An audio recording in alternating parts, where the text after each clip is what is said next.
Сәлем қыздар, мен бүгін сіздерге балалардың сүйіп жейтін тағамы манной кашаны дайындайтын боламыз. Ол үшін бізге 400 грамм суымызды ыдысымызға құямыз. Сөйтіп осыны газде судың қайнағанын күтеміз. Міне біздің суымыз қайнады.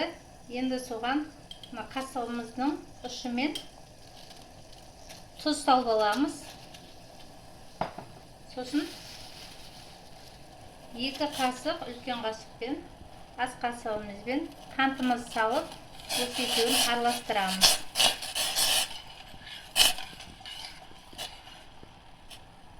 Осы суымызға араласты. Енді осыған манной кашамызды себелеп отырып 4 ас қасық манной кашамызды саламыз.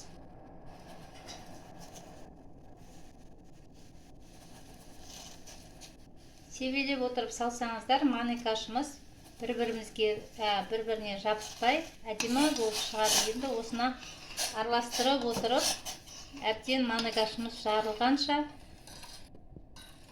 отта ұстаймыз. Тұзды салсаңыздар, қыздар, манной кашамыз бір-біріне бірігіп қалмайды, комочкалар болмайды. Әдемі болып піседі. Енді осыны әбден қоюланғанша пісіріп аламыз. Қыздар, міне көріп тұрғандарыңыздай, біздің кашамыз қоюланды, әбден пісіріп алдық. Кашаны негізі әбден пісіру керек. Сол кезде балаларыңыздың асқазанына да пайдалы. Үлкен кісілер жесе де жұмсақ әрі жеңіл тағам ғой. Енді осыған сүтімізді араластырамыз.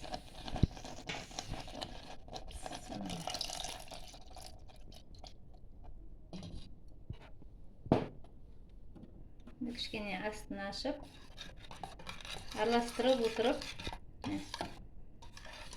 тағы да кішкене қайнағанын күтеміз.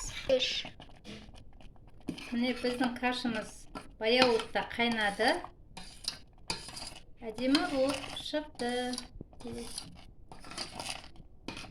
Біздің кашамыз дайын.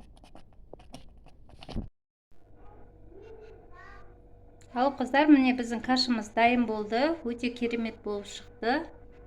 Сіздерге ұнайды деген ойдамын. Балапандарыңызға міндетті түрде дайындап беріңіздер. Ас болсын. Және де менің рецептім ұнаса, лайк басып комментарий қалдырыңыздар. Және де менің каналыма тіркелуді ұмытпаңыздар. Рахмет, сау болыңыздар.